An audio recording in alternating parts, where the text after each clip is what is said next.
She stood at the gate. The security guard raised his hand. "This isn't a tourist spot, ma'am. You've got the wrong place." The woman smiled. Just smiled. There was no anger in her response, no surprise. "I'll be back in 2 hours," she said quietly. The guard shrugged, turned away, case closed as far as he was concerned. But he didn't know. Nobody knew. In 2 hours, that gate would open again, this time with a red carpet rolled out in front, and that woman would walk through. But not in civilian clothes this time. This time with stars on her shoulders. Because the woman who'd just been turned away from the naval base entrance was actually one of its highest-ranking commanders.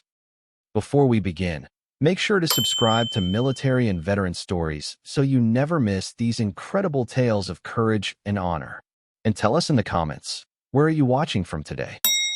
Her name was Commander Lyra Vance, though the security roster that morning had somehow missed adding her to the list. 48 years old, 5'6", wearing a simple charcoal blazer, dark jeans, and comfortable flats. No uniform, no insignia, nothing that screamed military authority. She carried a small leather briefcase and wore sunglasses against the morning glare. To anyone watching, she looked like a civilian contractor, maybe a consultant, possibly someone's visiting family member who'd gotten directions mixed up. Petty Officer 2nd Class Derek Hollins had been manning Gate 7 at Naval Station Crescent Bay for 3 years. He knew the drill. Check IDs, verify credentials, wave through authorized personnel, politely redirect civilians. Simple. Routine. Boring most days. When the woman in the blazer approached his checkpoint, he already had his polite rejection ready. He'd turned away lost tourists, confused delivery drivers, and well-meaning civilians looking for the VA office downtown at least twice a week. "Good morning," Lyra said, stopping at the checkpoint window. Her voice was calm, pleasant, the kind that carries no demand for special treatment. Hollins glanced up from his screen. "Morning, ma'am. Can I help you?" She reached into her briefcase and pulled out an ID card. Standard military issue, blue and white, magnetic stripe on the back. Hollins took it, swiped it through his reader. The system beeped. Red light. Access denied. He frowned, tried again.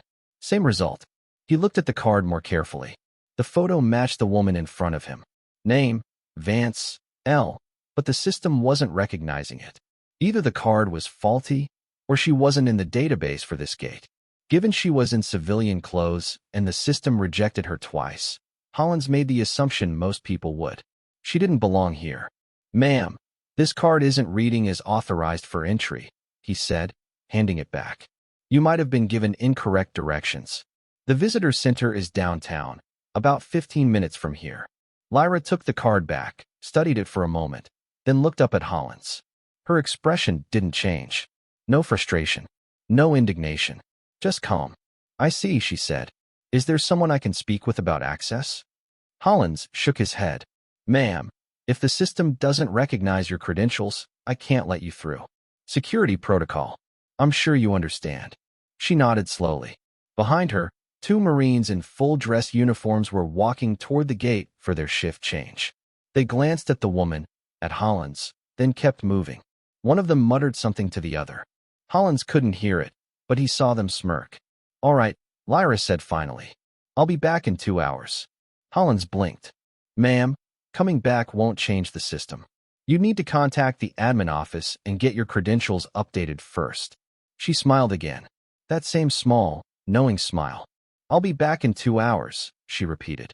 Then she turned and walked away. Hollins watched her go, confused but not concerned. Just another civilian who didn't understand how military bases worked. He logged the interaction in his shift report, noted the card number, and moved on. The morning continued. 3 delivery trucks. A maintenance crew. A staff car carrying a colonel. Routine. But here's what Hollins didn't know. What nobody standing at that gate at 0700 hours knew. Commander Lyra Vance wasn't trying to visit the base. She was reporting for duty. Specifically, she was arriving for her promotion ceremony. A ceremony that had been planned for 3 months. A ceremony where she would officially become Rear Admiral Lyra Vance, lower half. One of the youngest officers in naval history to reach flag rank. Why was she in civilian clothes? Because she'd flown in late the night before from a classified briefing in Washington. Her dress whites were already at the base, waiting in the commanding officer's quarters. She'd driven straight from her hotel that morning, planning to check in early, review the ceremony schedule, and get dressed on site. The admin office was supposed to have updated the gate access list. They hadn't. A simple clerical error. One missed email. One name not added to the morning roster. And now, because of that error, a future admiral had just been turned away at the gate like a lost tourist. But Lyra didn't panic. She didn't pull rank. She didn't demand to speak to a supervisor or threaten consequences. She simply said she'd be back in 2 hours. Because she knew something Hollins didn't.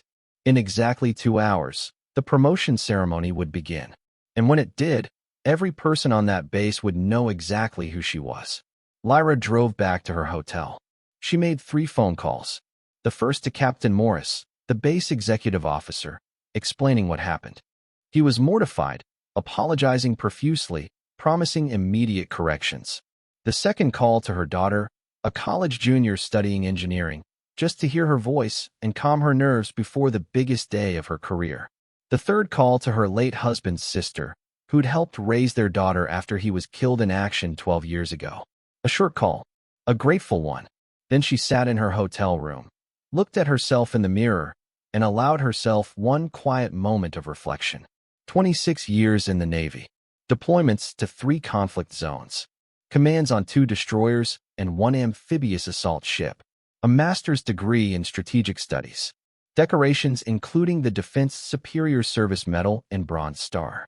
And today, she'd been stopped at a gate because a computer said no. She didn't laugh.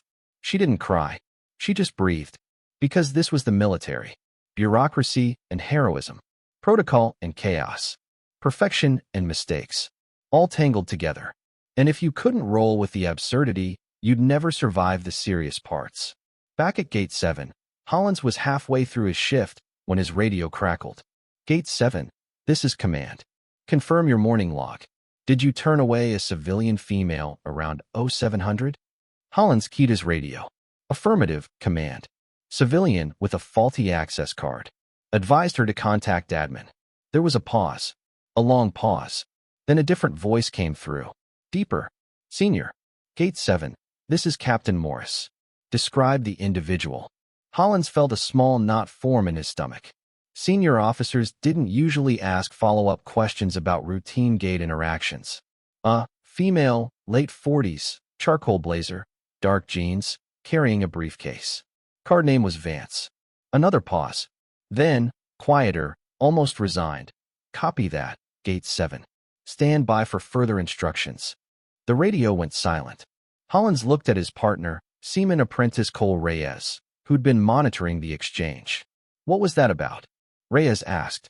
Hollins shrugged, trying to look unconcerned. But the knot in his stomach was tightening. Let's pause here for a moment. Because what happened next wasn't just about one guard making a mistake. It was about assumptions. It was about what we see versus what we know. Hollins saw civilian clothes and a rejected card. He made a logical decision based on the information in front of him. But he didn't ask questions. He didn't verify beyond the system. He assumed the system was right and the person was wrong. How many times do we do that? In work, in life, in the snap judgments we make about people before we know their story? 90 minutes later, the base started transforming. Flags were raised on the parade ground. A small stage was assembled. Dress uniforms appeared everywhere. Senior officers arrived in staff cars. A Navy band set up near the ceremonial area. This wasn't just any promotion. Flag rank ceremonies were rare. Special. When someone pinned on their first star, the entire base paid attention. At Gate 7, Hollins noticed the increased activity but didn't connect it to the woman he'd turned away. Why would he? Promotion ceremonies involved admirals and captains, not civilians in blazers. Then, at 0930 hours, his radio crackled again. All gates, be advised. Rear Admiral selectee arriving at Gate 7 at 0945. Rollout honors. Repeat. Rollout full honors. Hollins' stomach dropped.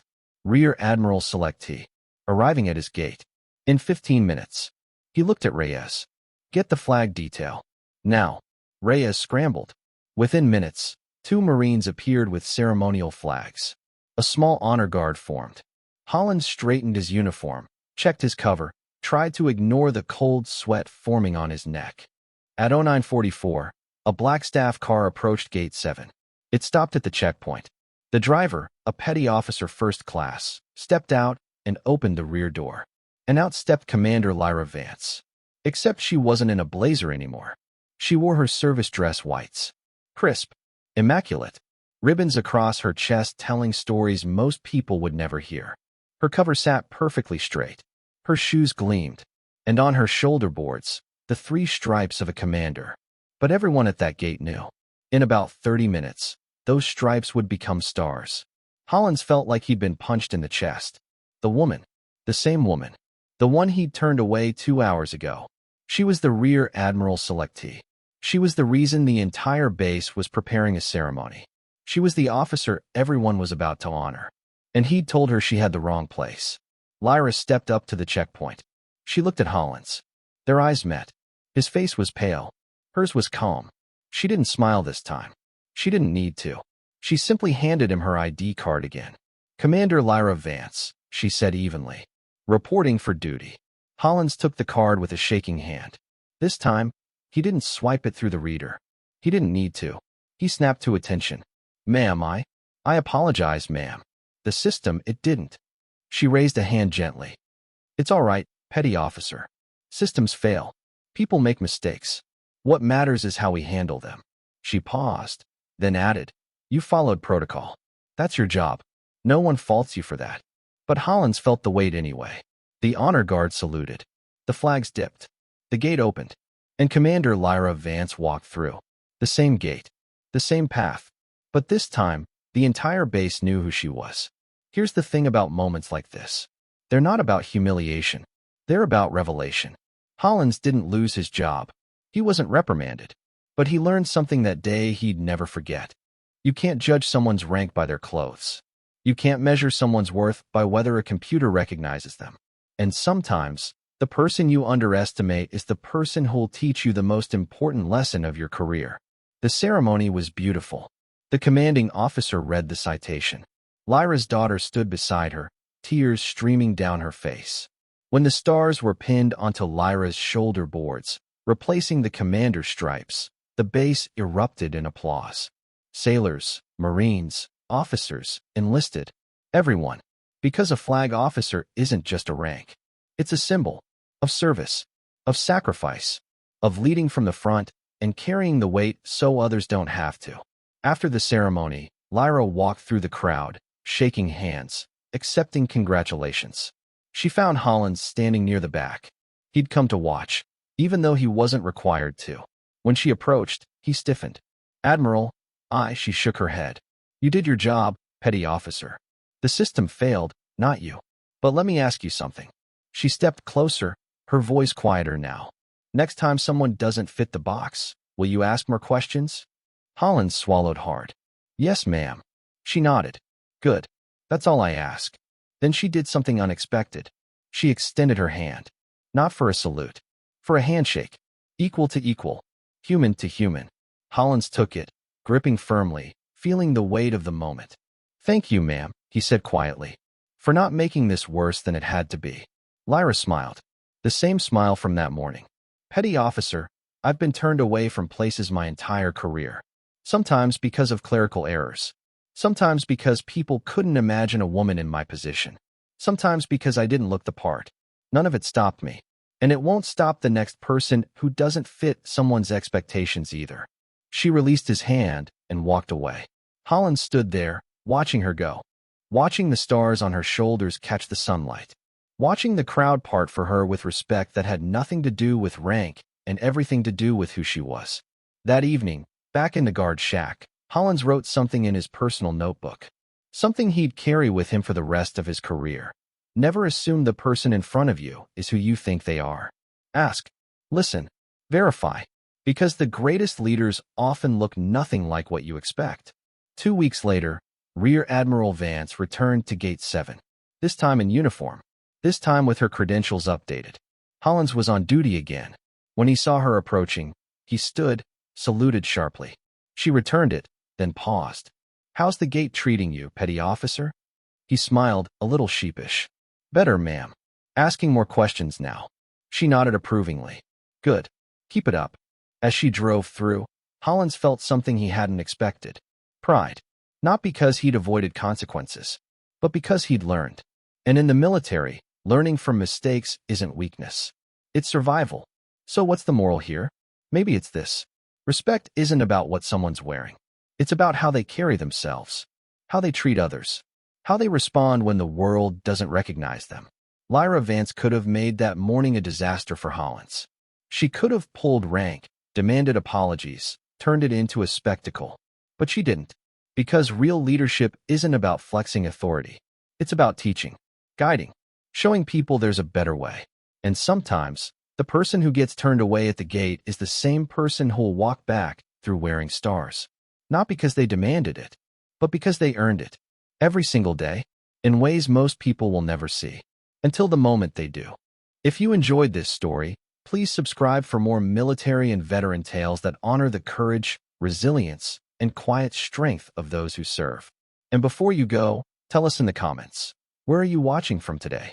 And have you ever misjudged someone only to realize they were far more than they seemed?